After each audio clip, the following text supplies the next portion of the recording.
الحمد لله رب العالمين الرحمن الرحيم مالك يوم الدين إياك نعبد وإياك نستعين اهدنا الصراط المستقيم صراط الذين أنعمت عليهم غير المغضوب عليهم ولا الضالين.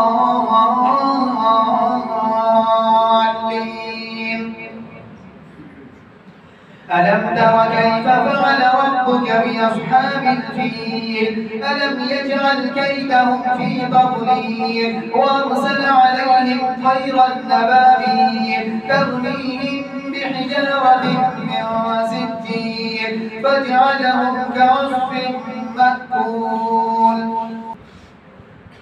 لإيلاف قريش إيلافهم رحلة الشتاء والصيف فليعبدوا رب هذا البيت الذي أطعمهم من جوع وآمنهم من خوف.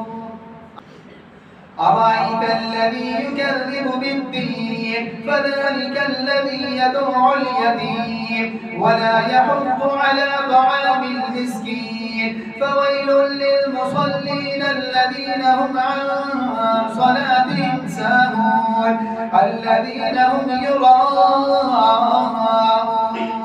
ويمنعون الماعون.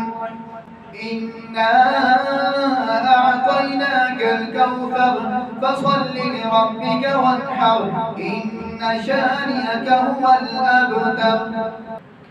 قل يا أيها الكافرون لا أعبد ما تعبدون ولا أنتم عابدون ما أعبد ولا أنا عابد ما عبدتم ولا أنتم عابدون ما أعبد لكم دينكم ولي دين.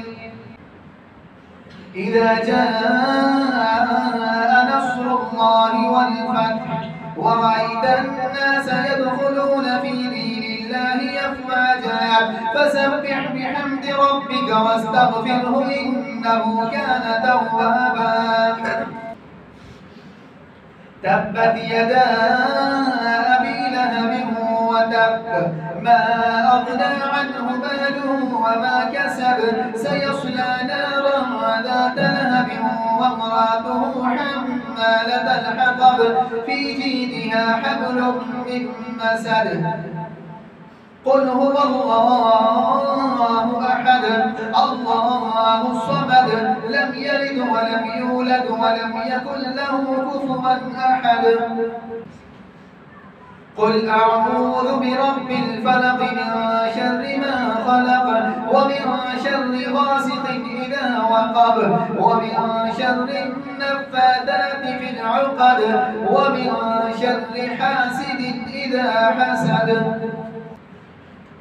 قل أعوذ برب الناس ملك الناس إله الناس من شر الوسواس الخناس الذي يوسوس في صدور الناس من الجنة والناس.